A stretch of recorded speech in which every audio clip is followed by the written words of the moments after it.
Hola, muy buenas tardes, ¿cómo están? Hola, profesora. Buenas tardes, profe. Hola, profe. Hola, hola, buenas. Hola, buenas tardes.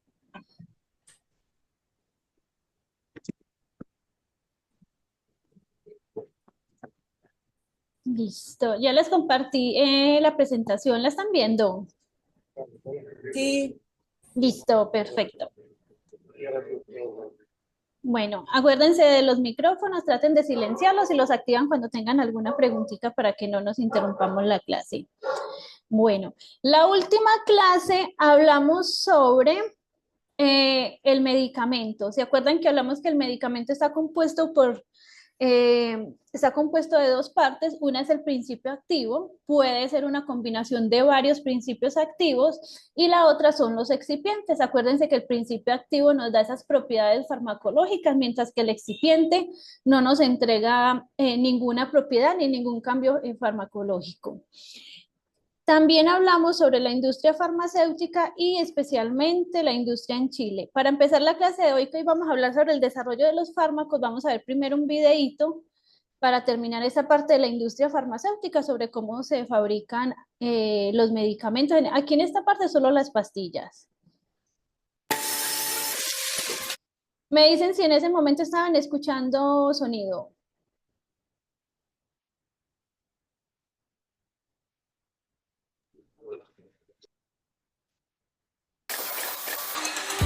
Las tomamos cuando Ahí, ¿escucharon algo? Para saber si les está Sí se llegando el escucha, sonido. profe. Listo, muchas gracias. enfermamos. Las odiamos cuando no saben bien. Así se fabrican las pastillas. El primer paso es mezclar en un área estéril el principio activo encargado de la acción farmacológica, junto con los excipientes. Las industrias farmacéuticas receptan enormes cantidades de compuestos polvorientos para convertirlos en pastillas y tabletas. El personal cuenta con una guía de fabricación. Los compuestos deben ser pesados con mucha precisión y así lograr que el organismo humano los pueda asimilar sin intoxicarse. Se realizan varios procesos de mezcla. El primero de ellos es en seco. Se depositan las cantidades en una tolva, un recipiente en forma de cono, y se transfiere los componentes a la granuladora de última generación mediante un sistema de vacío para empezar a unificarlos. Enseguida realizan la humectación. El líquido bombeado a la mezcladora forma gránulos más densos. Este proceso es conocido como granulación húmeda. Luego pasa al secadero del lecho fluido, donde se inyecta el aire caliente y el líquido se evapora. Esto puede tardar entre 15 minutos y 3 horas. Una vez secos, los gránulos deben poseer un tamaño uniforme para formar dosis exactamente iguales. Mediante el tubo de vacío se llevan al molino cónico, con un tamizador, ideal para separarlos en partículas aún más pequeñas. Cientos de kilos de mezcla pasan al sector de compresión, donde se transformarán en tabletas. Llegó la hora de la dosificación.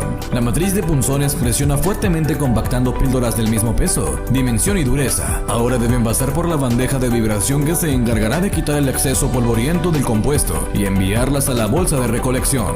Algunos comprimidos tienen recubrimiento cuya función es identificar el compuesto, modificar la liberación del principio activo, enmascarar sabores y facilitar la ingesta. Para ello, el experto prepara una suspensión líquida mezclada con polvos de color y consistencia. Una vez lista, la maquinaria esparce la preparación en forma de spray. Las píldoras se encuentran en el tambor giratorio, formando una película fina. Al mismo tiempo entra aire a 65 grados, eliminando la humedad y evitando a las pastillas pegarse entre sí.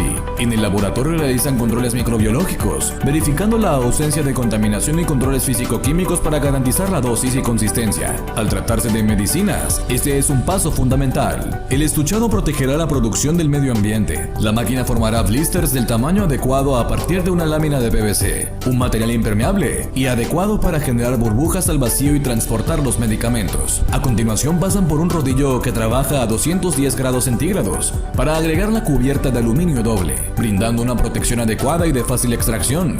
La cortadora expulsa alrededor de 10.800 blisters por hora en el tamaño requerido. El proceso es tan automatizado que no tarda en grabar la fecha de partida y vencimiento de cada lote. Finalmente hay un último control antes de colocarse en cajas que mantienen los productos protegidos e identificados. Un horno termocontraíble agrupa el lote y pasan a la bodega de producto terminado para su distribución. Se fabrican alrededor de 70.000 comprimidos por hora. Gracias a la tecnología adecuada, millones de personas tienen acceso a medicación segura. ¿Cuántos colores y formas de pastillas? Listo. No sé si vieron cuando estaban mostrando el video que a medida de que iban trabajando, iban sacando unos tarritos con muestras. Entonces, cuando se están fabricando los medicamentos, en todos los procesos se van sacando muestras para ir haciéndole exámenes a todo ese proceso. Entonces se van sacando unas muestras, se le hace examen microbiológico, se le hace examen de que la materia prima no se haya degradado y así sucesivamente hasta que llegan a las tabletas. Cuando salen las tabletas también se les hacen ciertas pruebas a las tabletas, control microbiológico, se le hacen unas pruebas de dureza para ver cuánto se demoran en partirse, se les hacen unas pruebas de disolución para ver en agua cuánto se demoran en disolverse. Entonces, el proceso de industria farmacéutica, miren que es un proceso muy grande, que ahora como está todo tan automatizado, tienden a hacerlo muy rápido. Bueno, vamos a empezar este nuevo tema. Este nuevo tema habla del desarrollo farmacéutico. ¿Se acuerdan que dijimos la clase pasada que cómo empezaba el desarrollo de un fármaco? Y empezaba siempre desde la investigación. Entonces tenemos lo que es el desarrollo, la investigación. Para fabricar entonces un medicamento, lo primero que se hace es los estudios preclínicos, que es los estudios de esa molécula que se piensa lograr. Entonces, no es que ya tenemos el medicamento y hacen solo el estudio a partir del medicamento, sino que se empiezan a hacer estudios desde la investigación de esa molécula. Entonces, miren que aquí nos dice el libro que muchas veces a nosotros nos surge la duda de por qué utilizamos, digamos, una dosis de 5 miligramos y no una dosis de 500, o por qué el paracetamol usa una dosis de 500 y tenemos de pronto la prednisolona una dosis de 5. También miren que aquí nos dicen, y esto nos pasa mucho en farmacia, hay muchas personas que creen que tomarse un ketoprofeno de 200 es mejor que un ketorolaco de 10. Y es porque simplemente le están viendo la concentración mucho más alta. Entonces creemos que por tener una concentración más alta, el medicamento nos va a funcionar más rápido, nos va a funcionar mejor. Realmente la concentración y las dosis de los medicamentos se establecen a partir de diferentes estudios que les hacen. Estos estudios entonces los llaman las fases preclínicas. Fases preclínicas y clínicas. Entonces, es simplemente empezar desde cero, desde la molécula y el principio activo, y de ver ese principio activo cómo está interactuando en el cuerpo.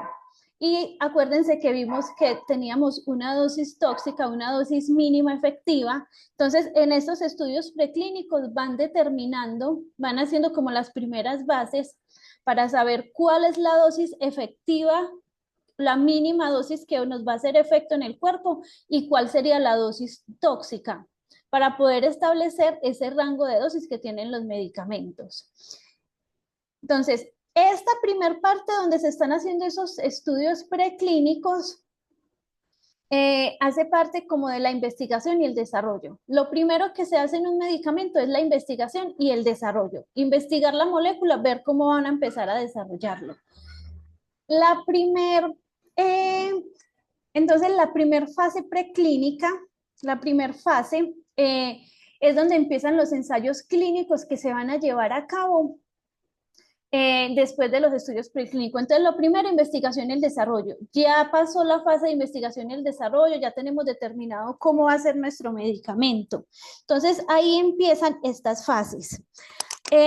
Estas fases son fases que las conocemos como fases de estudios de laboratorio, que es lo que siempre nombramos de los estudios de laboratorio que hacen para que los medicamentos puedan salir a comercialización. Entonces, empezamos. Aquí tenemos los estudios in vitro, tenemos los estudios in silicio y los estudios in vivo. Aquí todavía no estamos probando el fármaco en humanos, porque acuérdense que apenas estamos empezando a desarrollar el medicamento. Entonces, la primera fase preclínica se llama estudio in vitro. Entonces, ¿qué hacemos en este estudio in vitro? Los investigadores analizan cómo este nuevo tratamiento o este medicamento, supongamos que estamos sacando entonces un medicamento para el cáncer, entonces investigan cómo este tratamiento va a actuar con células cancerosas. Pueden ser de origen humano o origen animal, pero esto lo utilizan son células que están cultivadas en un laboratorio. Entonces son células que están cultivadas, digamos, en unas cajas de Petri, que es cajas de Petri, hablamos de estas cajitas que estamos viendo. Estas cajitas tienen esta forma gelatinosa. Esta forma gelatinosa lo que nos hace es ayudar al crecimiento de esas células. Entonces esta parte gelatinosa que a veces es de agar, a veces es las alimentan, digamos, con sangre también, las alimentan dependiendo de lo que necesite esa célula. Y ahí empiezan a cultivar esas células. ¿Qué hacen después? Inyectan el medicamento, depositan el medicamento. Ahí vamos viendo si el medicamento es capaz de ir matando o ir inhibiendo esas células cancerosas que se están produciendo ahí. Entonces, esa es la primera parte en la que empezamos a estudiar cómo el medicamento se está comportando con esas células o con lo que nosotros necesitemos. Este primer estudio que se hace entonces en laboratorio. Son cajas de Petri o placas cultivadas en laboratorio o pueden ser tubos de ensayo. Pero que sabemos que aquí todavía no se están probando en humanos, no se están probando en animales, sino que solamente en células que tenemos cultivadas en laboratorio. Entonces son estudios solamente celulares a través de la célula. ¿Cuál sería la segunda fase? Acuérdense que estamos hablando de fases preclínicas. La segunda fase entonces se llama estudio in silicio. Esta parte solamente se hace en estudios computacionales. Entonces, en esos estudios computacionales, el objetivo es explorar y experimentar cómo los procesos biológicos interactúan con nuestro medicamento, pero esto se hace solamente a través de simulaciones. Entonces, no es como antes, porque ahora con la tecnología se logra hacer todo esto a través de computación. Antes se utilizaban animales directamente, pero aquí antes, en esta época, antes de que nosotros pasemos a experimentar en animales, se hacen los estudios a través de un modelo computacional. Entonces son personas expertas en eso, cogen el análisis del medicamento, de la estructura del medicamento y la estructura de las células y empiezan a correr, a utilizar diferentes programas que nos van diciendo cómo el medicamento se está comportando en esas células o en el cuerpo humano. Esta fase es muy importante porque por un lado nos ahorra tener que utilizar animales, porque si el medicamento no pasa esta fase, pues no se pasa un estudio en animales y tampoco en seres vivos. Entonces, hasta que el medicamento no pase esta primera fase, no se continúa. También nos ayuda a ahorrar mucho dinero. Porque miren que solamente se necesitan un poco de personas trabajando en la computadora y no se necesita estar utilizando más recursos porque todo es de forma computacional. Cuando ya el medicamento pasa esta fase y en la fase de computacional nos dicen que está bien, que va marchando bien, entonces se hace un estudio in vivo. Este primer estudio en vivo entonces se hacen en animales. El animal que seleccione el laboratorio, pueden ser ratas, pueden ser conejos. Entonces, los tratamientos que muestran una promesa en los estudios celulares y computacionales ya pasan a ser estudios en vivo. Esto brinda información sobre la seguridad del tratamiento en seres vivos. Para el estudio en animales, entonces los laboratorios deben cumplir una normatividad y tienen que contar con la aprobación de un comité de ética y de investigación. Entonces, no es simplemente que cualquier laboratorio quiera empezar a hacer análisis en animales, sino que primero ellos deben tomarse un tiempo, realmente a veces se demora mucho tiempo, pero deben demostrar que todos estos estudios anteriores salieron correctos para utilizarse en animales. Y un comité de ética que hace parte personas de diferentes instituciones, ese comité de ética revisa los resultados y determina si el estudio se puede hacer en animales o no. Es importante hacerlo en animales porque como ya estamos en seres vivos, nos empieza a dar como la primera información de qué tan seguro va a ser ese medicamento en los seres vivos. Entonces, es como la primera información de cómo se va a comportar ese medicamento en los seres vivos, en los humanos. Obviamente no podemos comparar un animal con un humano y por eso cuando ya los medicamentos han pasado esta fase, Ahí sí empezamos a hacer entonces ya las pruebas en animales, perdón, en seres humanos. ¿Qué pasa entonces cuando terminamos estas tres fases? Miren que tenemos, me voy a devolver un poquito, miren que tenemos tres fases preclínicas. In vitro, entonces lo hacemos solamente en laboratorio, en cajas de Petri. Pasamos a hacerlo computacional y pasamos a hacerlo en animales. Estos estudios, primeros estudios, nos ayudan a obtener aspectos como cuál es la toxicidad. Entonces aquí se determina cuál es la dosis que llegamos a toxicidad. Determinamos cuál es la seguridad del medicamento, porque vamos viendo de pronto qué es lo que nos va afectando o nos va produciendo ese medicamento.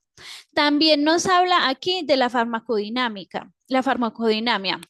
Entonces nos habla de cómo ese medicamento se comporta en nuestro cuerpo y también nos empieza a dar las primeras bases de la farmacocinética. Acordémonos que nosotros vimos esos dos términos, farmacodinamia y farmacocinética. Farmacocinética, entonces, es lo que nuestro cuerpo le está haciendo al medicamento, cómo lo absorbemos, cómo lo distribuimos, cómo es el metabolismo y cómo lo eliminamos. Y la farmacodinamia nos está hablando de cómo ese medicamento interactúa con nuestro cuerpo. Entonces miren que estas primeras fases nos están hablando ya mucha información que nosotros necesitamos del medicamento. Entonces ellos nos dan esas primeras bases.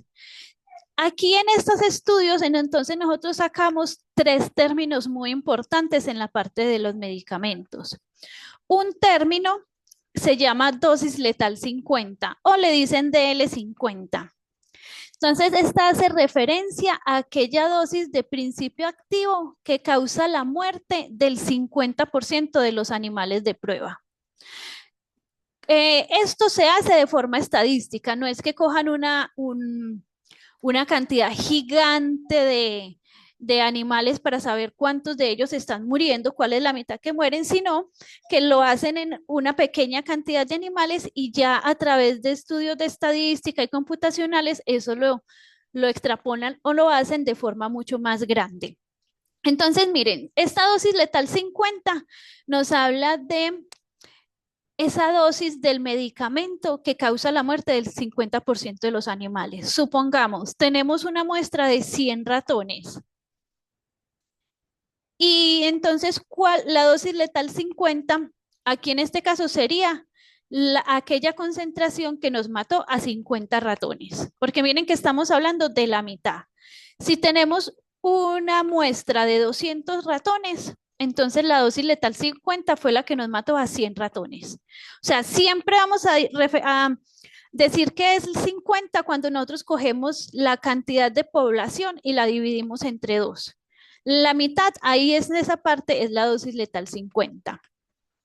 Hay otro temita, otro concepto que sale de estos estudios y se llama toxicidad subcrónica.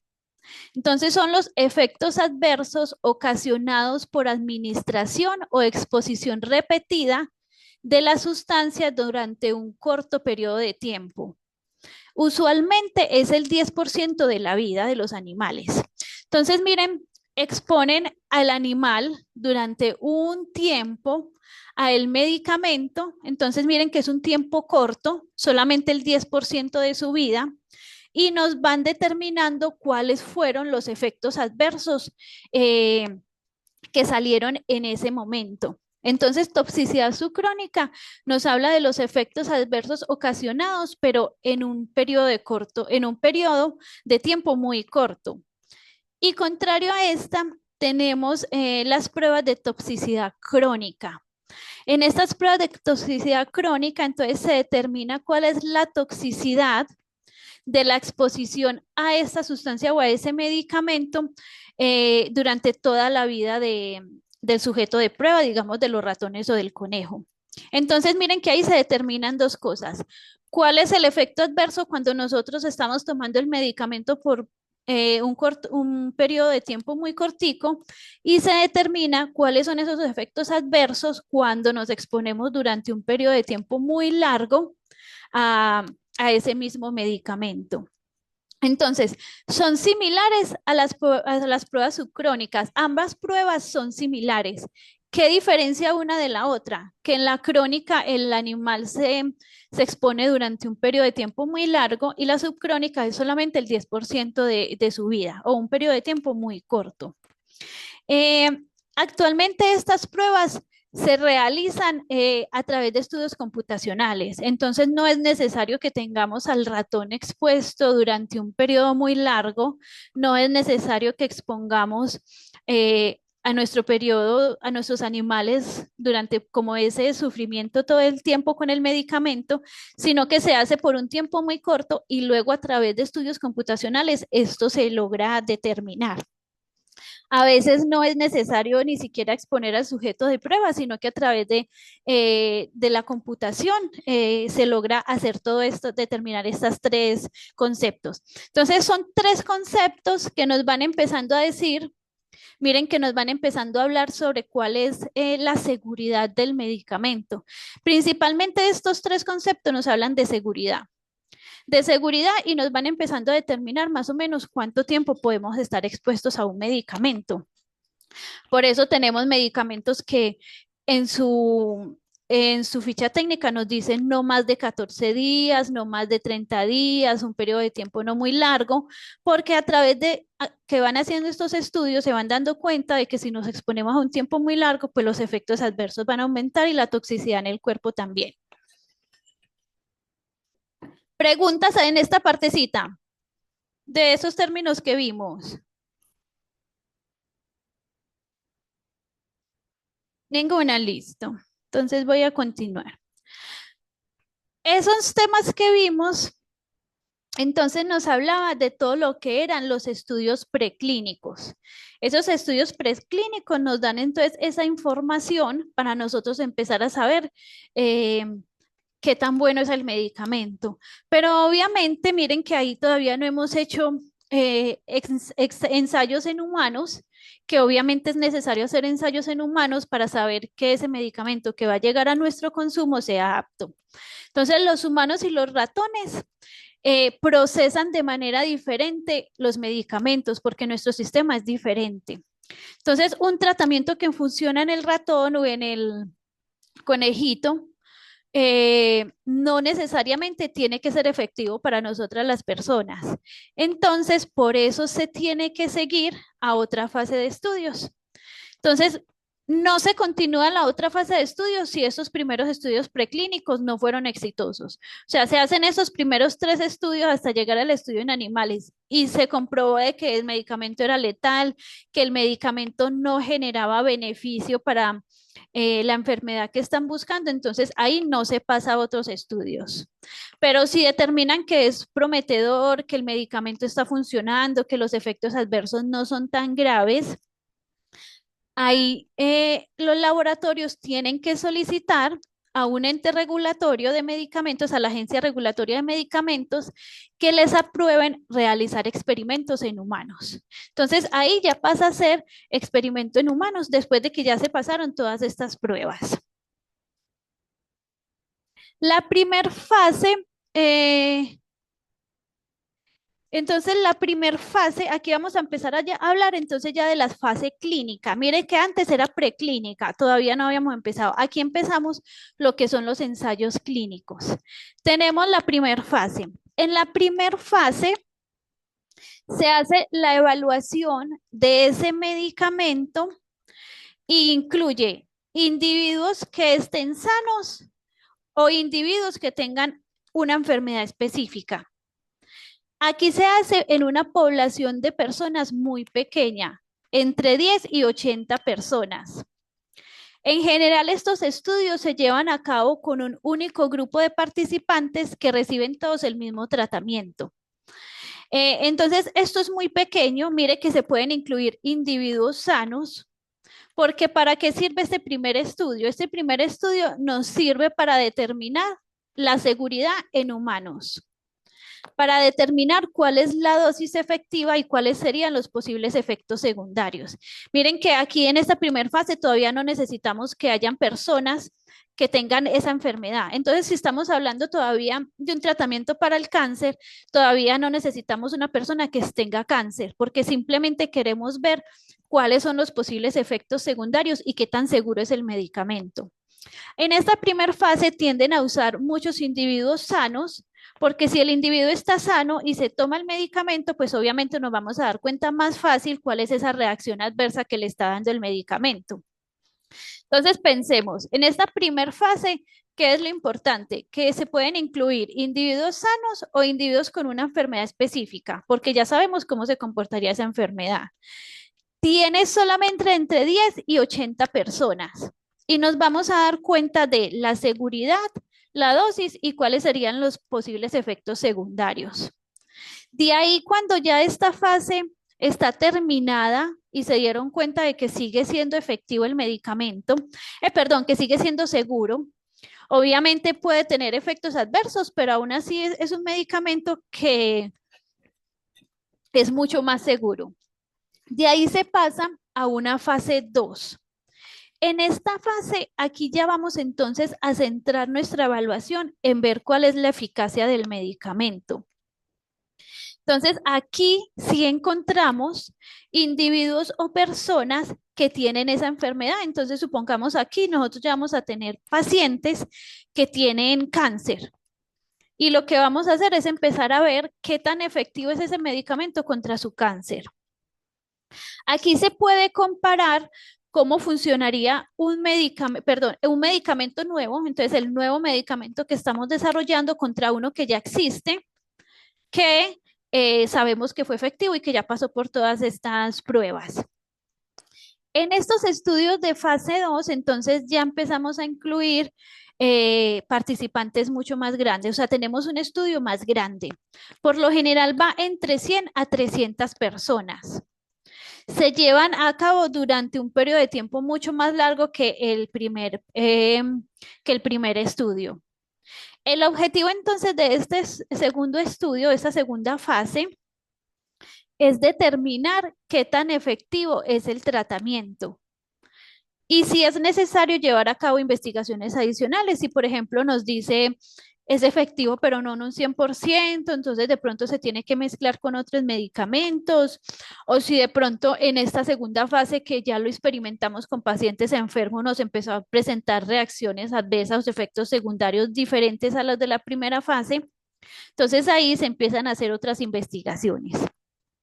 En resumen, ¿qué tenemos? Miren, que la primera fase es un periodo más corto y tenemos personas más limitadas. Tenemos una cantidad de personas muy pequeña. En la segunda fase tenemos un grupo de personas ya más grande, 100 a 300. Aquí en esta segunda fase, entonces ya tenemos personas que tienen esa enfermedad en específica que vamos a tratar con nuestro nuevo medicamento y nos va a determinar qué tan eficaz es el medicamento en esa enfermedad. Cuando ya la fase 2 ha sido aprobada, entonces se pasa a una investigación en fase 3. La investigación entonces en fase 3 compara el nuevo tratamiento con un tratamiento estándar de un grupo de personas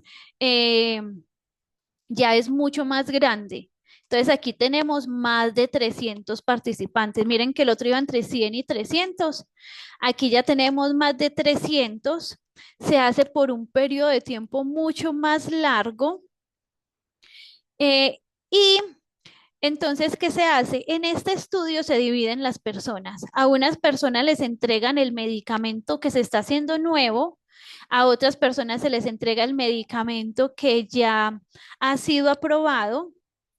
Y esto se hace de forma aleatoria, entonces los pacientes que están en esta fase, ellos no saben si tienen el medicamento nuevo o si tienen el medicamento que ya ha sido aprobado. ¿Se hace para qué? Para evaluar los efectos secundarios y la eficacia del tratamiento, pero ya con pacientes con un grupo de pacientes mucho más grande. Profesora, Entonces, señora. en la fase 3 tenemos pacientes ya con la enfermedad, ¿cómo se llama ya? ¿Con enfermos de cáncer o algún tipo de enfermedad ya? ¿O no? Sí, En la fase 3. sí, la única fase que solamente tiene pacientes aliviados es la fase 1. Ya en la fase 2 y en la fase 3 empezamos a tener pacientes que están enfermos. Hay algunos estudios que siguen teniendo algunos pacientes como sanos como para ir haciendo una prueba, pero por lo general ya aquí esos 300 participantes son participantes que tienen la enfermedad, que están enfermos. Listo. Entonces miren que en esta fase, como ya tenemos participantes más grandes, aquí se distribuyen pacientes que tienen nuestro medicamento nuevo, el medicamento estándar o el medicamento que ya se tenía antes. Y se va mirando cuáles son los efectos secundarios, comparando el medicamento nuevo con el medicamento estándar. También se va viendo la eficacia. Entonces se va evaluando cómo se van sintiendo los pacientes. Y de ahí se pasa a una investigación en fase 4. Entonces, realmente la investigación del medicamento llega hasta la fase 3. En la fase 3, si ya fue aprobado acá, o sea, si ya pasó todas estas fases y fue efectivo el medicamento, ahí sale a aprobación. Entonces sale a comercialización, empiezan todos los procesos para que los aprueben, les den un registro sanitario y ahí empezaría la fase 4. Entonces la fase 4 se realiza después de que el medicamento ya fue aprobado. Esa fase 4 es lo que nosotros conocemos como farmacovigilancia. Entonces miren que aquí tenemos unos pacientes, una cantidad de pacientes que se expusieron al medicamento durante un periodo, pero puede pasar que se empiecen a crear nuevos efectos adversos cuando los pacientes ya están expuestos al medicamento 20, 30 años, en otras condiciones, de que no fueran estos pacientes que estaban obviamente vigilados y bajo cierto régimen. Entonces ahí comenzaría la fase 4, que la fase 4 es durante toda la distribución del medicamento, que es lo que nosotros hemos hablado y conocemos como farmacovigilancia, que es estar reportando esos efectos adversos que les causan los medicamentos a los pacientes.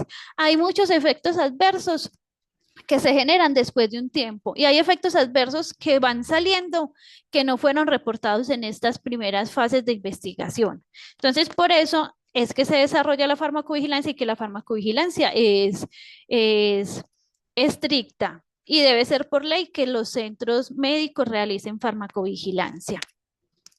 Estas fases se utilizan tanto para medicamentos como para dispositivos médicos.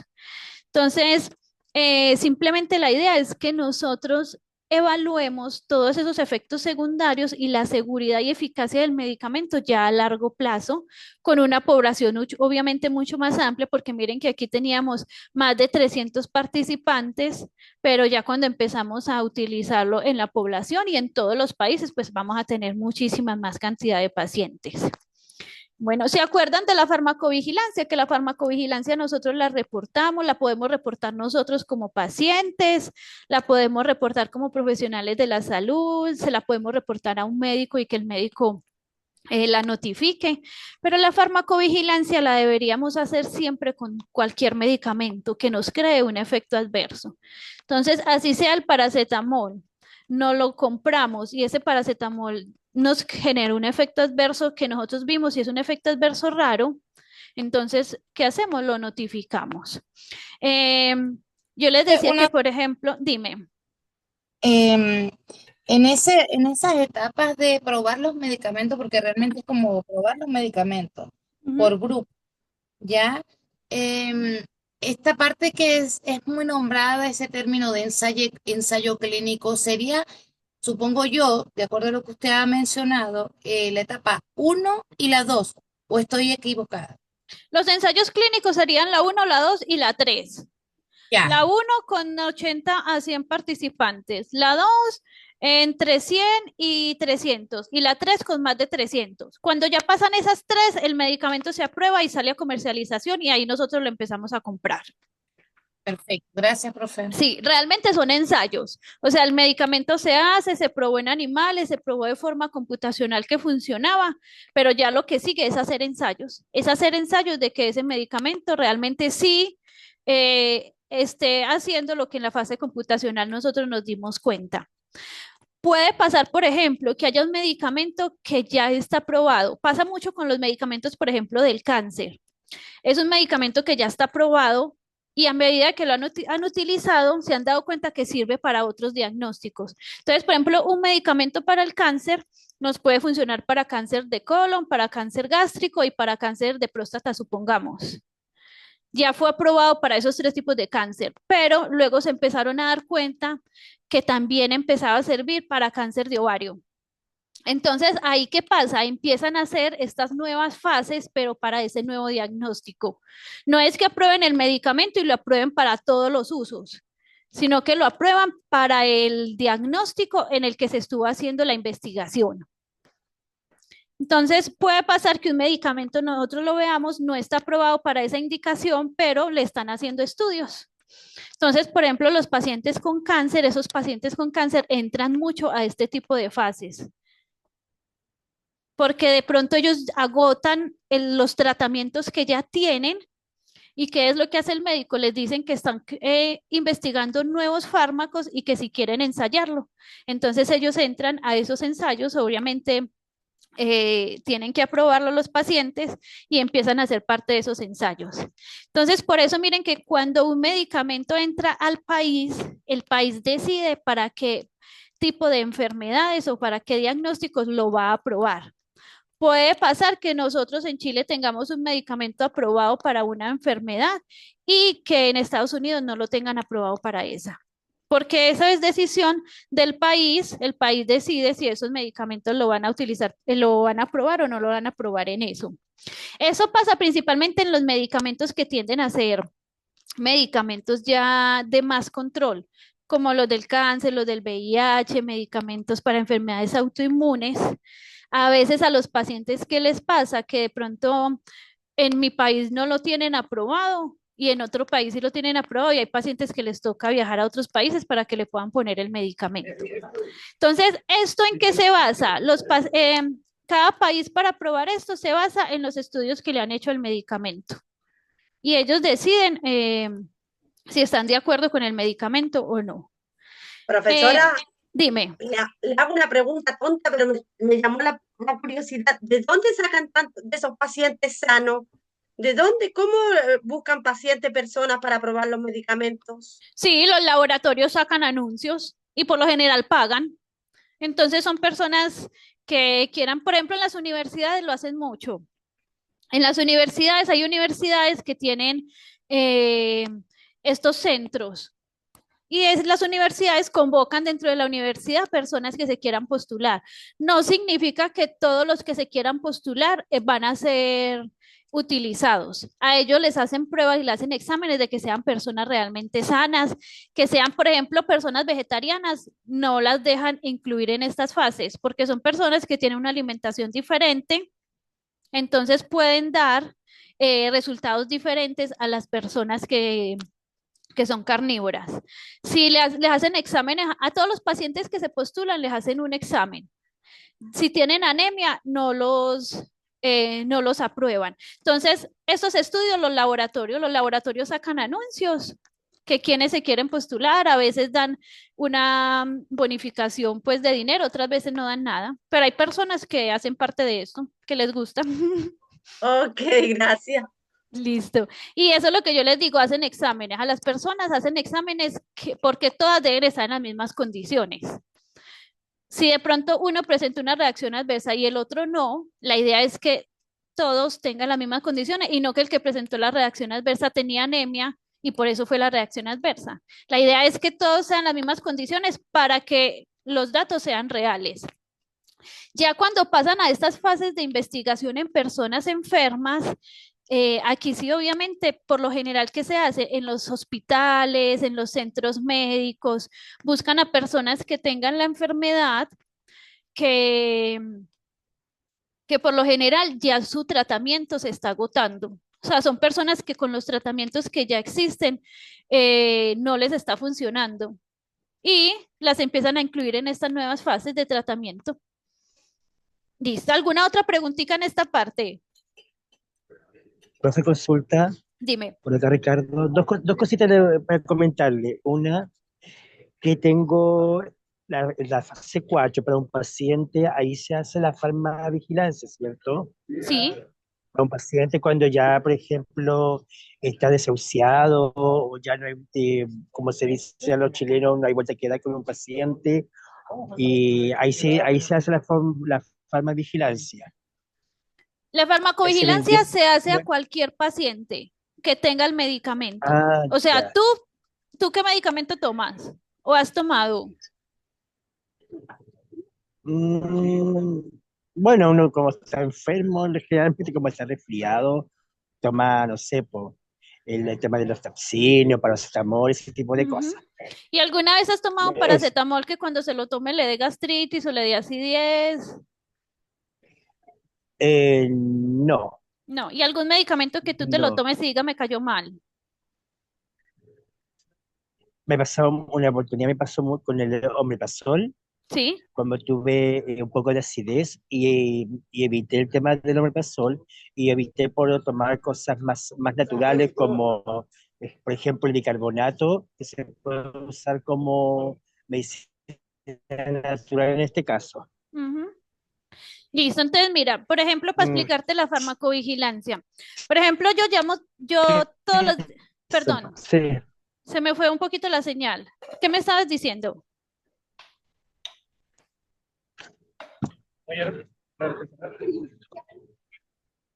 Ricardo, ¿me estás Sí, escuchando? Va viajando, profesora, a lo mejor no tiene buena señal. Ah, bueno, listo. Sí, porque no se le escucha bien.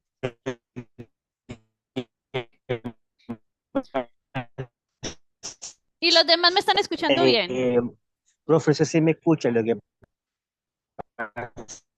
Ricardo, no se te escucha, empiezas a hablar y se nos corta y se te ve, escucha entrecortado.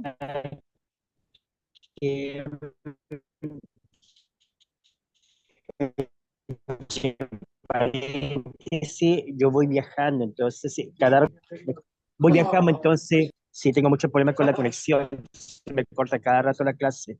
Listo, entiendo. Después lo ves y te igual voy a explicar la farmacovigilancia. Mire, yo todos los días veo pacientes de cáncer. Hoy, por ejemplo, llamé a un paciente que tiene un medicamento que se llama Lepatinib. El Lepatinib ya se ha determinado, porque es un medicamento que lleva mucho tiempo, que genera algo que se llama síndrome manos-pies. ¿Y qué significa el síndrome manos-pies? Que a ellos se les empiezan a calambrar las manitos y los pies y se les empieza a resecar y se les empieza a como a descamar, a salírsele la piel. Eso se determinó cuando hicieron las fases clínicas de investigación, cuando ya el medicamento salió aprobado, se determinó que eso se hacía. ¿Farmacovigilancia en qué consiste? Pues nosotros evaluar cuál es la seguridad del medicamento. Entonces yo llamé al paciente y me dijo que el medicamento le estaba generando eso, que todas las manitos y que todos los dedos se le estaban resecando y se le estaba cayendo la piel. ¿Eso qué hacemos nosotros con ese dato? Ese dato se notifica y se notifica ante la Agencia de Medicamentos. Todos los países hacen lo mismo. Entonces notifican esas reacciones adversas del medicamento. El paciente no tiene que estarse muriendo, el paciente puede estar súper bien. O sea, el medicamento al paciente le tiene el cáncer súper controlado, pero le está generando un efecto adverso. Esos efectos adversos es lo que se llama farmacovigilancia. Entonces, cuando nosotros hablamos con el paciente y el paciente nos dice que le está generando ese efecto adverso, ahí estamos haciendo farmacovigilancia. Puede pasar que yo llame al paciente o que hable con el paciente, que yo lo vea y él me diga, mira, eh, me generó una alergia o me generó manchas en la piel y que yo vaya y mire el medicamento y ese medicamento no tiene notificado que genere manchas en la piel. En ese caso, ¿qué hacemos? Igual lo notificamos, porque puede ser que eso mismo que no se dieron cuenta en las fases clínicas de investigación, en otros países y otros pacientes también lo están presentando. Entonces, la farmacovigilancia siempre es activa y es activa durante todo el tiempo. A cualquier paciente que esté tomando ese medicamento, le esté haciendo efecto o no le esté haciendo efecto. Esas reacciones adversas que no se notificaron en las fases clínicas, aunque no estén notificadas, nosotros las empezamos a notificar. ¿Qué puede pasar? Que en 2 años hayan tantos pacientes que hayan notificado que les estaba generando manchas en la piel, que ya eso se incluye en las reacciones adversas normales del medicamento. Entonces, farmacovigilancia se hace a cualquier medicamento y en cualquier momento, desde que el paciente lo esté utilizando y le genere algún efecto secundario. ¿Esté el efecto secundario notificado o no? No sé si me hice entender o alguien tiene una dudita de esta farmacovigilancia.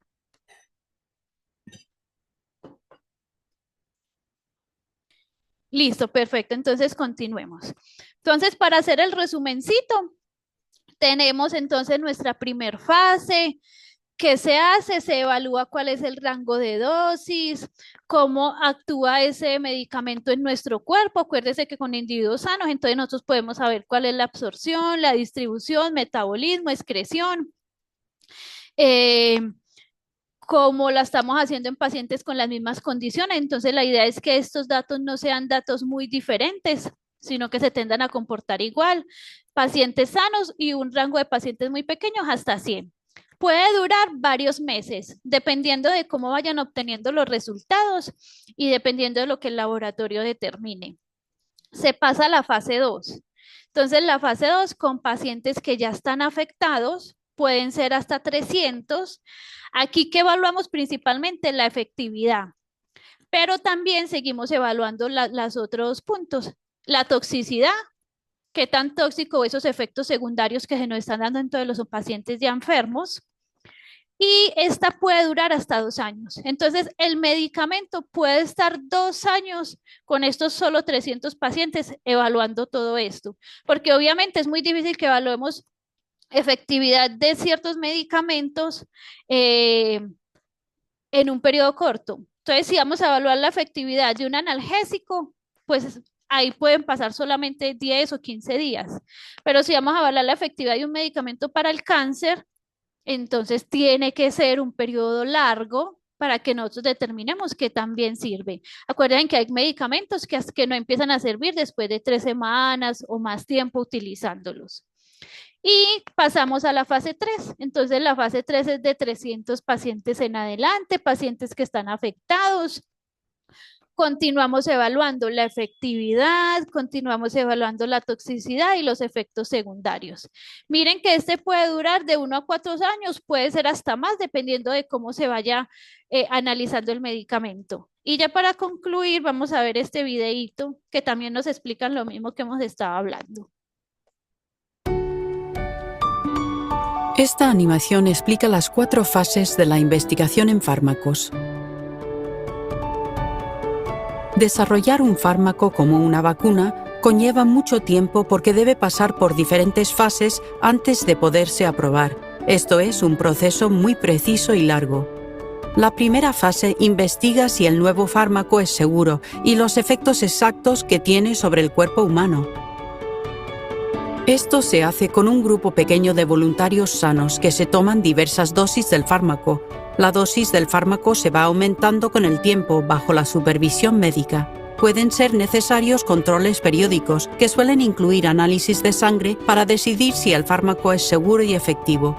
En la segunda fase se evalúa la efectividad del fármaco en un pequeño grupo de pacientes que sufren la condición para la que el fármaco se está desarrollando. También se prueba en un grupo de voluntarios sanos para ver si el fármaco funciona de forma segura tras tomarlo durante un periodo corto de tiempo. En la tercera fase se prueba la efectividad y utilidad del fármaco en su dosis correcta en un grupo más grande de pacientes. Durante esta fase se debe aclarar si la vacuna puede realmente proteger a la gente de enfermar si entran en contacto con el agente patógeno. El fármaco también se puede comparar con otros fármacos o con un fármaco falso, conocido como placebo. En esta fase se sigue investigando la seguridad del fármaco a corto y largo plazo. Si el nuevo fármaco pasa con éxito las 3 fases anteriores, se puede ofrecer a una agencia de medicamentos nacional, europea o americana independiente. Estas agencias deciden por último si se puede permitir que el fármaco esté disponible para el mercado y el público. De todas formas, incluso después de su aprobación, estas agencias continuarán monitorizando el uso de estos fármacos, vigilando la aparición de efectos indeseados y, si es necesario, retirarán su licencia. En la cuarta fase, que es la última, el fármaco ha sido registrado. Aún así, puede continuarse investigando sobre su funcionamiento y se puede usarse para otras condiciones. Lleva mucho tiempo, análisis rigurosos y un número suficiente de voluntarios antes de que un fármaco pueda registrarse. Las drogas no registradas no han pasado por este proceso. Si le solicitan su participación en investigación científica, primero infórmese bien sobre las posibles ventajas e inconvenientes del fármaco. Finalmente, usted mismo decide si desea participar o no. Una vacuna segura y efectiva es de un valor increíble. Tan pronto como haya una vacuna segura frente a la COVID-19, mejor. Esta animación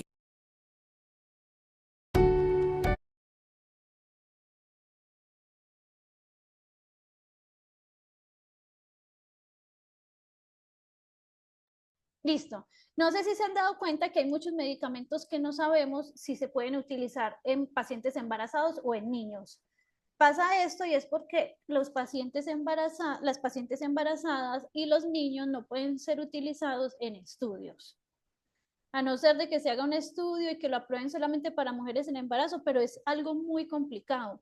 Por eso, en la parte de la farmacovigilancia es muy importante notificar lo que pase con el medicamento en niños y en mujeres en embarazo, porque como no hay estudios en este tipo de población, entonces es muy difícil tener datos de cómo se comporta el medicamento en ellos. Hay medicamentos que siempre vemos y dice que no hay estudios en mujeres, en embarazo, no hay estudios en niños, y es por eso mismo, porque por ética ellos no pueden estar participando en los estudios. Bueno, ya vimos entonces que realizar un medicamento puede durar muchísimos años. Pueden ser 10 años o incluso más dependiendo del medicamento. Miren, el estudio preclínico, cuando todavía lo estamos haciendo en computadores y en esas cajas de Petri, miren que puede durar entre 1 a 2 años. La primera fase, que es la más corta, nos puede durar 1 año o unos meses. La segunda fase, miren que nos decía en la imagencita anterior que puede durar entre 1 a 2 años. La última fase, que ya como es con una población mucho más grande, puede llegar a durar 4 años o incluso más. Cuando ya el medicamento está en esta última fase, el laboratorio o la agencia que lo vaya a sacar empieza a ir diseñando su laboratorio para poderlo fabricar. Van a ir mirando cómo va a ser la fabricación. Entonces ya el medicamento lo aprueban y lo que hacen, ya tienen todas estas partes adelantadas y empiezan la distribución. Entonces miren que puede ser hasta 10 años. Cuando empezamos la distribución, empezamos la fase 4, que es farmacovigilancia. La fase 4 está hasta que el medicamento esté en el mercado. ¿Qué pasa entonces cuando elaboran, por ejemplo, las vacunas contra el COVID? ¿Se acuerda que las vacunas contra el COVID no duraron 10 años? Ellos no las sacaron en un periodo de corto, creo que fue como 2 o 3 años que se demoraron en sacarla. Miren, la vacuna contra el COVID o algunas vacunas que se tienen que sacar así por pandemias o de forma muy rápida, ¿qué van haciendo? Miren aquí que el estudio preclínico, la fase 1 y la fase 2 las hicieron casi que en el mismo tiempo. Entonces empezaron a hacer estudios preclínicos, con ese primer base empezaron ya a ensayarla en personas. ¿Por qué? Porque se necesitaba que fuera de forma muy acelerada.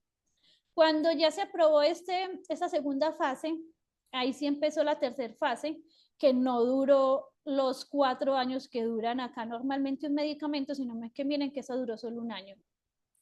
Y a medida de que fueron haciendo todos estos estudios, fueron ya diseñando la estructura del medicamento y cómo lo iban a fabricar. Todo esto se logra gracias al avance tecnológico que tenemos en este momento, que desde que empiezan a hacer el estudio del medicamento, ya se van dando cuenta qué tan efectivo va a ser el medicamento. ¿Qué pasa después de eso? Entonces miren que lo aprobaron, lo distribuyeron. Prácticamente la aprobación y la distribución fue al mismo tiempo. ¿Qué pasa cuando se hace estas elaboraciones tan rápidas que no tenemos seguridad de los efectos adversos? Entonces, después de que se distribuyó, empezaron se empieza toda la parte de farmacovigilancia y realmente muchos de los efectos adversos de las vacunas contra el COVID es que apenas los estamos empezando a notar. Porque como todas estas fases se hicieron de forma tan rápida porque era necesario aprobarlo, entonces no alcanzaron a determinar cuáles eran esos efectos adversos a largo plazo. Lo normal es que un medicamento se tarde más de 10 años en salir al mercado porque se necesita determinar bien cuál es la seguridad para los pacientes. Listo. Tomémonos 10 minuticos.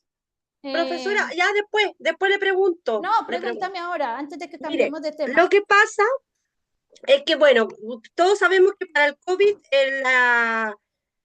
la inyección salió como aprobada muy rápido, por eso de repente tienen los efectos secundarios después. Exacto, como la aprobaron tan rápido, no se alcanzaron a dar cuenta cuáles eran los efectos secundarios que pasaban después. Ellos se daban cuenta de los efectos secundarios de ese momento, que si lo aplicaban le salía una roncha, que le daba fiebre, que le daba malestar, pero no se daban cuenta de esos efectos adversos que pasaban cuando usted ya llevaba un mes, un año o 2 meses o cuando tenía las dos fases del medicamento, porque no hicieron esos estudios a largo plazo, los hicieron en un periodo de tiempo muy cortico. Gracias, profesora. Con gusto. ¿Alguien tiene alguna preguntita en esta parte? Listo. Entonces, tomémonos los 10 minuticos. ¿Alguien iba a hablar? Yo, profesora, le iba a preguntar sobre esto de los aspectos de los, Efectos adversos. sí, en el caso de las vacunas COVID,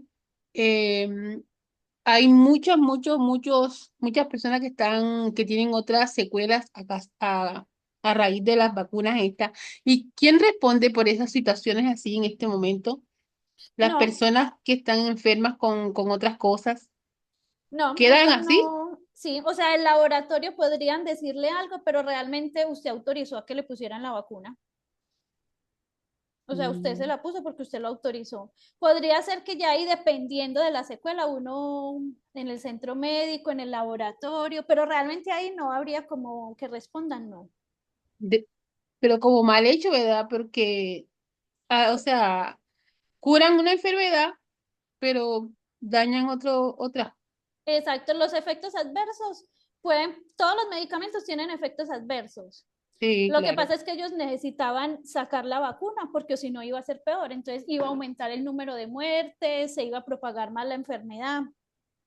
Eso que me preguntabas, por ejemplo, de quién responde, ya cuando Ajá. la persona presenta un efecto adverso muy grave, que eso comprometió su, su día a día, que eso, digamos, fue tan grave que usted ya no puede volver a trabajar y quedó como en periodo de invalidez, cualquier cosa, hay personas que tienden a demandar el laboratorio. Porque obviamente cuando a ti te lo aplicaron, a ti no te informaron eso. Se supone que cada vez que Exacto, usted se toma un medicamento, usted le tienen que informar los efectos adversos. exactamente. Eso no está informado porque no existían en ese momento. Pero ya eso ahí es como una pelea a largo plazo de que tienen que hacer con el laboratorio. Realmente eso depende de cómo lo sepan llevar. Pero por lo general nosotros autorizamos a que nos pusieran la vacuna. Sí, Obviamente no claro. teníamos todo ese conocimiento, pero también ahí estaba de que tenían que sacarlo rápido porque si no iba a ser peor la pandemia. Ya, Por eso solamente lo hacen en casos de mucha urgencia. El resto de los medicamentos tienen que pasar por todos los estudios. ya, Listo. ya, ¿Alguien profe. más tiene alguna pregunta? Bueno, entonces volvemos a las 8:20, ¿cierto? Son las 8:10. 10 minutos, 8:20. Listo. Igual lo que nos falta para terminar es poco.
Bueno, continuamos. Voy a llamar primero a la asistencia. Camila Contador.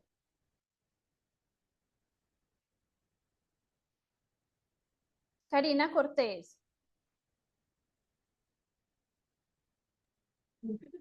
Karina. Presente, Karina Cortés. Gracias.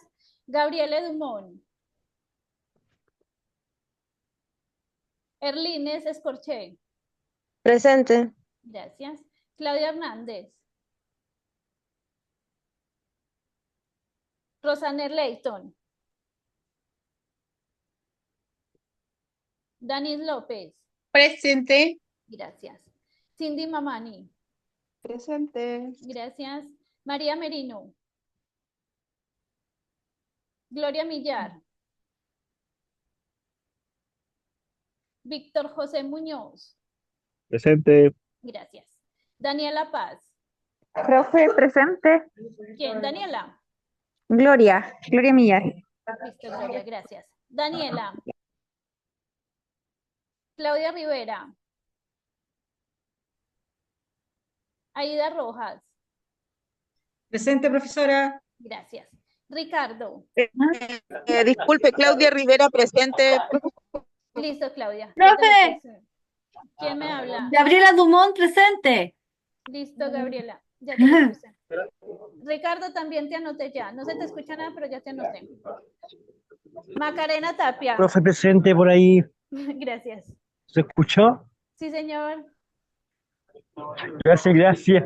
Disculpe más. Tranquilo. Macarena. Alexandra. Velázquez. Presente, profesora. Gracias. Yelitza White. Presente, profe.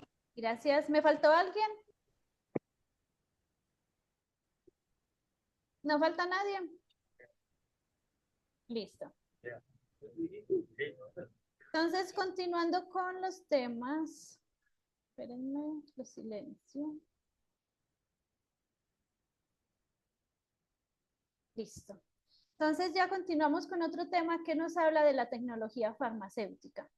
Entonces se denomina tecnología farmacéutica al conjunto de conocimientos asociados a operaciones básicas y procesos tecnológicos que van destinados al diseño, la elaboración y el control de las formulaciones. O sea, en tecnología farmacéutica estamos abarcando todo lo que es el proceso de cómo se diseña el medicamento. El objetivo entonces del desarrollo de medicamentos es que sean eficaces, seguros y estables, que es lo que siempre hemos venido hablando. Dice, sin embargo, este concepto abarca no solo la formulación, diseño y manufactura de los fármacos en la industria, sino que también a la aplicación del conocimiento científico o la tecnología a la farmacéutica, incluyendo no solo los métodos o técnicas e instrumentación en la manufactura, preparación y composición, sino que en ese tema que vamos a ver de tecnología farmacéutica, ya dejamos a un lado todo lo que era el diseño, el desarrollo y la investigación.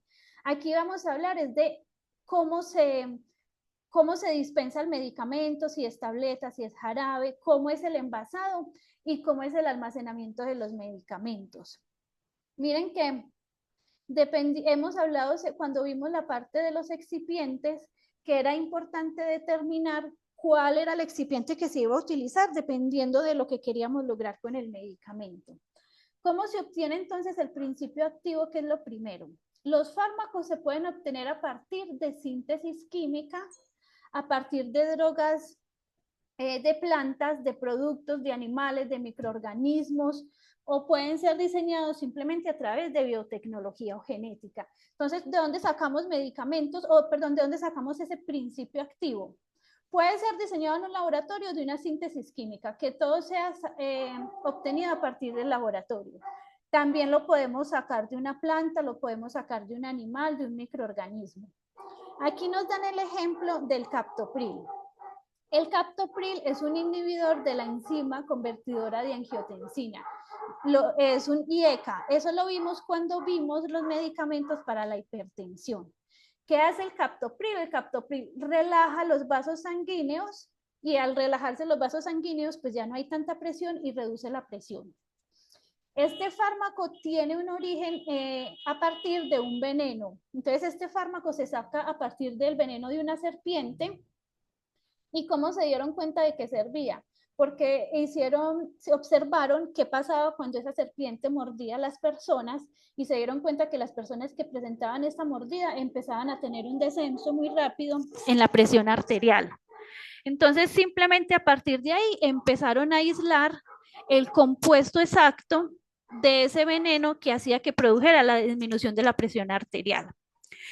Así como se dan entonces muchos medicamentos, por ejemplo, la penicilina. En 1928, Alexander Fleming, que fue quien descubrió la penicilina, él había dejado en su laboratorio diferentes cajas de Petri.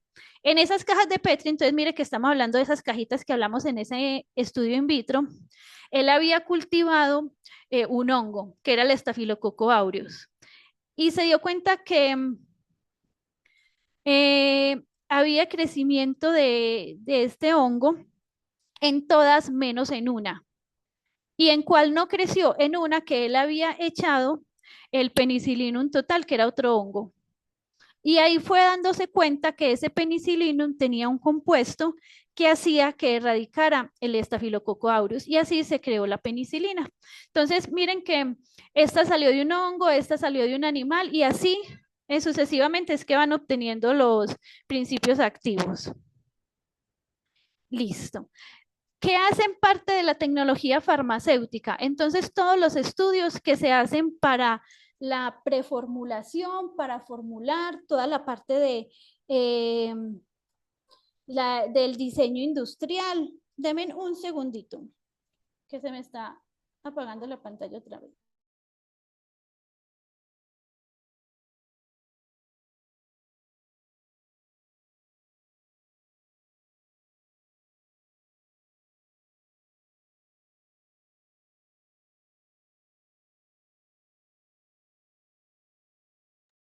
Listo, disculpe.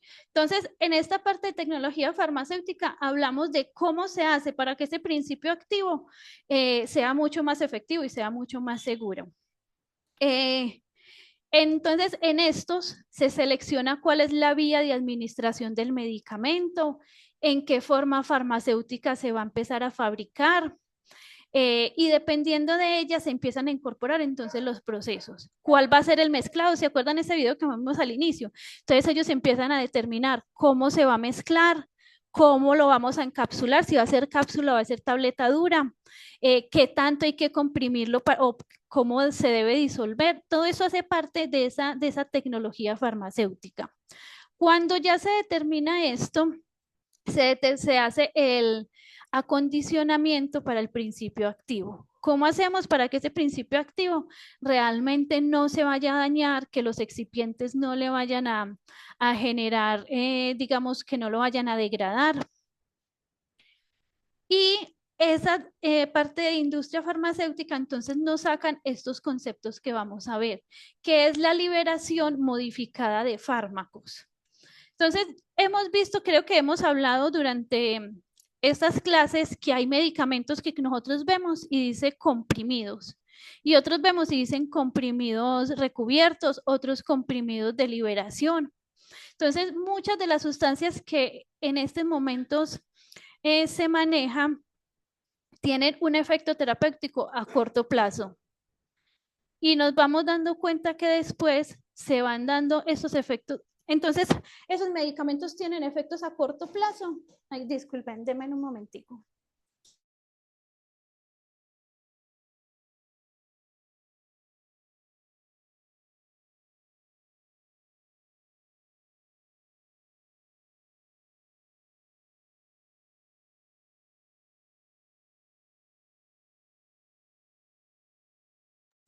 Discúlpenme nuevamente. Entonces estamos hablando que los medicamentos que ahora tenemos, que son medicamentos que nos dicen comprimidos o solo comprimidos recubiertos, tienden a durar un corto plazo. Por eso tenemos medicamentos que a veces tenemos que tomar cada 12 horas, cada 6 horas, cada 8 horas. Entonces requieren dosis muy repetitivas. ¿Qué se busca con la liberación modificada de fármacos? Que nosotros ya no tengamos que tomar el medicamento 2 veces al día, sino que nos tomemos uno en la mañana y el efecto nos dure todo el día. Entonces, estas diferencias de concentraciones, si tú te tomas el medicamento en la mañana y el medicamento es cada 12 horas y no te lo tomaste a las 12 horas exactas, ese medicamento se empieza a eliminar del cuerpo. Y vamos variando mucho la concentración que tiene el medicamento en el cuerpo, entonces los efectos y el nivel terapéutico también va cambiando mucho. La idea cuando se hace un fármaco de liberación modificada es que esa concentración no esté cambiando, que tú te tomas el fármaco y el fármaco lo diseñaron de una forma especial en que él cada cierto tiempo ya sabe qué cantidad del medicamento va a ir liberando y la concentración en nuestro cuerpo va a durar mucho más. También, ¿qué va a hacer? Que los efectos tóxicos no sean tantos, porque puede ser que el paciente se le olvidó y era 2 veces al día y en vez de cada 12 horas se lo tomó cada 8, entonces miren, tenemos una concentración elevada del medicamento que puede llegar a una dosis tóxica. Mientras que si el paciente sabe que se lo toma una vez al día, ahí no va a haber errores de que nosotros podamos tener esa fase tóxica. Entonces, para esos problemas y para llegar pues a eso que les estoy diciendo, se han desarrollado formas farmacéuticas de liberación modificada. Entonces tenemos liberación acelerada, liberación diferida o liberación prolongada, que son las que vamos a ver. Liberación acelerada, entonces nos habla de estas formas que se disuelven instantáneamente en la cavidad oral. ¿Cuáles tenemos? Esos medicamentos que nosotros sabemos que son bucodispersables, que son medicamentos que necesitamos que su efecto sea muy rápido. Miren que tenemos el ketanor, que viene sublingual, tenemos olanzapina de liberación dispersable, viene el ondansetron para las náuseas.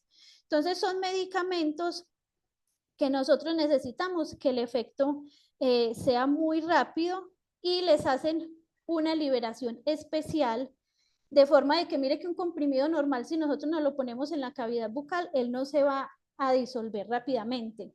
Entonces estos comprimidos los hacen de esa forma para que la absorción sea muy rápida. La absorción no va a ser en la parte gástrica, sino que llega al torrente sanguíneo de forma muy rápida. Entonces, aquí tenemos lo que es liberación acelerada, que el medicamento no tiene que llegar al estómago para disolverse, sino que es muchísimo más rápido, el efecto también va a ser más rápido. Tenemos entonces los sistemas de liberación diferida, diseñados para lograr entonces una liberación retardada del medicamento.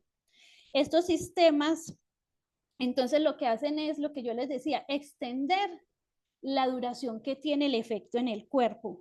Miren que estos medicamentos entonces los que comúnmente tenemos como recubiertos, ellos que nos permiten que tengamos una mejor posología del tratamiento y minimizan los efectos gastrointestinales. Entonces, ¿qué pasa? Ese comprimido que nosotros sabemos que es recubierto, ese comprimido recubierto entonces llega a nuestro cuerpo y no se va a liberar en la parte del estómago, no nos va a generar esa acidez, sino que como tiene ese recubrimiento, él va haciendo que la liberación sea más lenta y sea de una forma no tan agresiva para el cuerpo. Entonces, los medicamentos que nosotros vemos con liberación modificada o recubiertos nos ayudan a disminuir esos efectos gastrointestinales que nos dan. Yo les decía una vez, por ejemplo, las personas que les mandan metformina. La metformina tiende a ser muy pesada para el estómago. Una de las formas para mejorar los efectos secundarios de la metformina es que el paciente se tome una metformina que venga con una cubierta entérica, porque esa cubierta entérica nos va a hacer que esos efectos adversos disminuyan y no les caiga tan pesado. Entonces, bueno, tenemos los de cubierta entérica y tenemos los que son de liberación pulsátil o secuencial. ¿Qué hacen estos medicamentos? Permiten que se vaya liberando el principio activo en ciertas etapas. Entonces los diseñan de forma de que son varias capitas y el principio activo se va a ir liberando como en ciclos. Entonces se libera, digamos, cada 10 horas, cada 12 horas. También esto disminuye el efecto adverso. ¿Por qué? Porque no nos estamos tomando el medicamento toda la dosis en una sola toma, sino que cuando llega al cuerpo él se va liberando de a poquito. Va haciendo que nuestro cuerpo vaya tolerando mucho mejor ese medicamento. Ay, me adelanté mucho, listo. Y tenemos los sistemas de liberación prolongada, es muy parecido a lo que yo les estaba diciendo.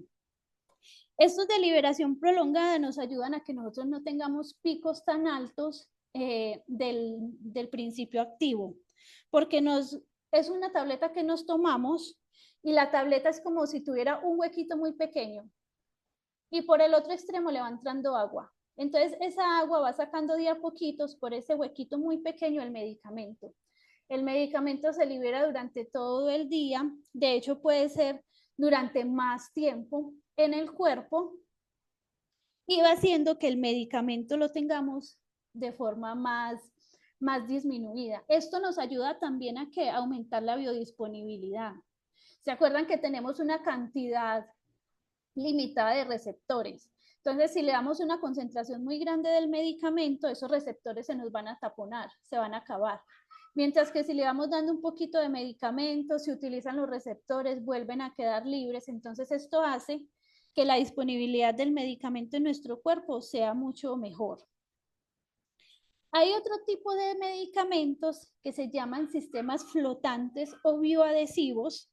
Ya son medicamentos como más especializados. Estos medicamentos, ¿para qué vienen? Tenemos medicamentos que si llegan a la parte ácida de nuestro estómago no se van a disolver. Entonces, ¿qué pasa? Estos medicamentos lo que tienen es un sistema especial que hace como si flotaran y ellos se quedan en la parte de arriba. Miren, en esta partecita amarillita que vemos en la imagen. ¿Están viendo la imagen, cierto? Sí, profesora. Sí. Listo, gracias.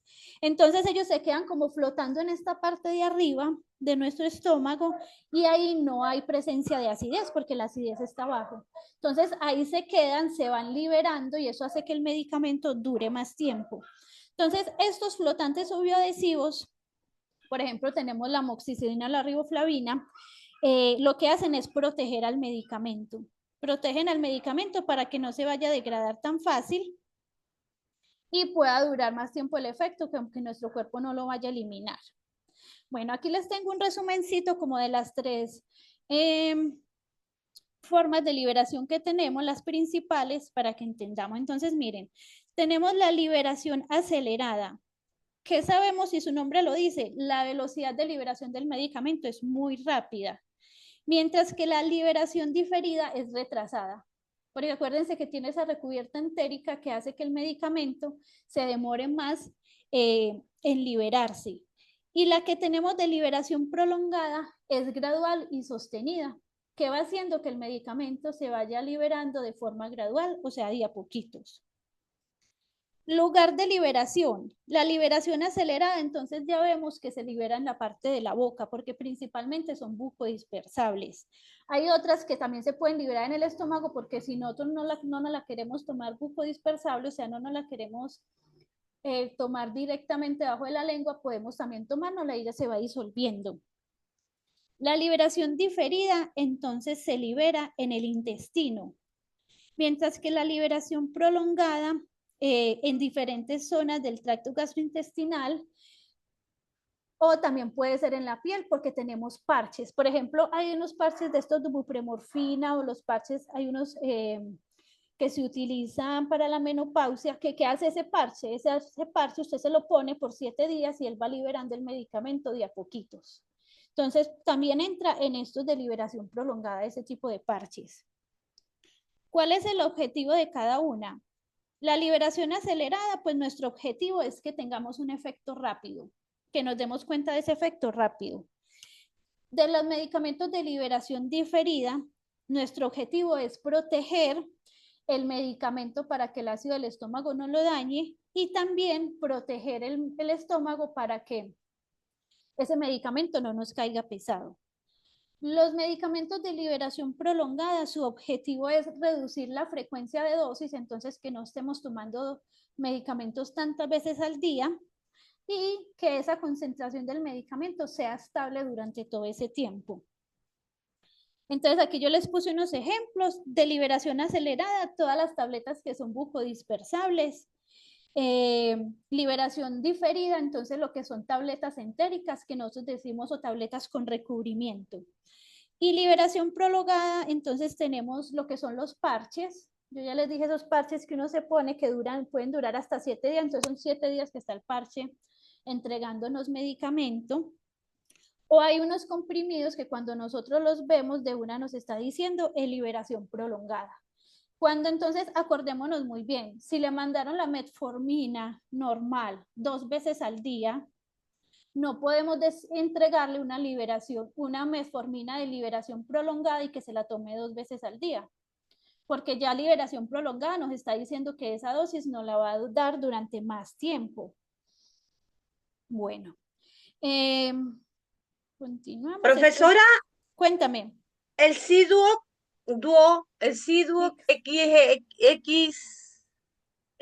XR, sí. Prolongación larga, ¿cómo se llama eso? Prolongación prolongada, ¿sí? ¿O no?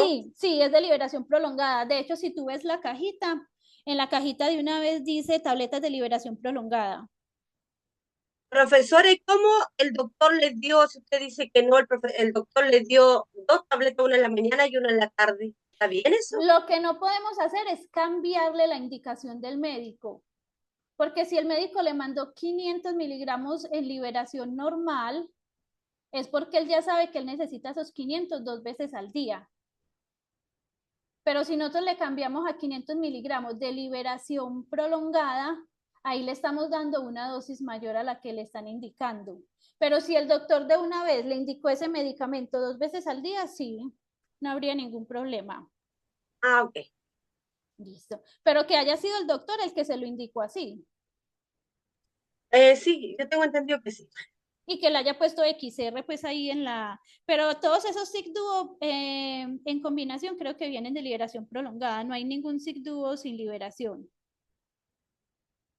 Igual es muy bueno que lo verifiquen en la formulita, que de pronto el médico no se haya equivocado y no sabía que era de liberación prolongada. Lo que nosotros no podemos hacer es cambiarle el tipo de liberación con el que ya venía el paciente. Listo. Ok, gracias, profesora. Bueno, entonces, en conclusión, ¿cuáles son las ventajas de utilizar estas formas farmacéuticas de liberación modificada? Por una parte, nosotros mejoramos la adherencia que tiene el paciente. ¿A qué le llamamos adherente? El paciente que se toma el medicamento siempre en las horas correctas y que se lo toma todos los días. Entonces, un paciente que cumple su medicación es un paciente adherente. Estos medicamentos nos ayudan a mejorar adherencia porque entonces hay pacientes que se les olvida tomarse el medicamento, que salieron de vacaciones o salieron a hacer alguna vuelta en la noche, no llegaron a tiempo y no se tomaron el medicamento. Entonces, obviamente hace que para nosotros sea más fácil tomar medicamentos. También permite el uso de dosis más bajas de los medicamentos porque entonces el medicamento dura por más tiempo en el cuerpo. Nos proporciona también un control más rápido de enfermedades porque ayuda a que se mejore la eficacia y disminuya los efectos adversos. Y también, tanto para la industria farmacéutica como para los pacientes, estas formas de dosificación resultan mucho más económicas a largo plazo. El paciente no tiene que comprar tantos medicamentos, no tiene tantos efectos adversos, entonces de pronto que no le toque estar comprando un medicamento para mejorar ese efecto adverso. Y también para la industria farmacéutica es mucho más fácil elaborar este tipo de formas farmacéuticas. Aquí terminamos el tema, terminamos este módulo y tenemos prueba hoy. ¿Alguna preguntita que tengan? Yo, aparte, profesora, pasó la lista. Sí, la pasé. Roxanette Layton no estaba acá. Listo, ya te la voy a anotar. Gracias. Con gusto. Profe, Dime. yo, Claudia Hernández, igual presente, no alcancé a responder. Listo, ya te lo voy a anotar. ¿Alguien más me faltó por la asistencia? Claudia Rivera, no sé si me anotó, profesora. Sí, sí te anoté. Disculpe. Ya, gracias. Listo. Karina Cortés, que también está aquí. Listo. ¿Alguna preguntita entonces del tema? Acuérdense que media horita, a las 21:30 activamos el examen. Listo, chicos, entonces eso es Profe, todo. Dime. profesora, mañana vamos a tener la clase. Sí, señora, mañana tenemos clase, iniciamos nuevo módulo.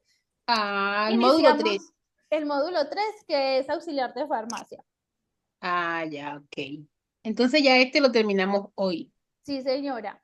Lo terminamos hoy. Hoy tenemos prueba y mañana les activo todas las pruebas por 2 días para quienes no las hayan hecho. Ok. Consulta, profe.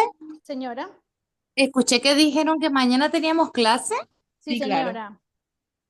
Mañana ¿Mañana es viernes? tenemos clase porque vamos a reponer la clase que no dimos la semana pasada. En la clase del jueves de la semana pasada votamos para eso y se decidió que la reponíamos este viernes.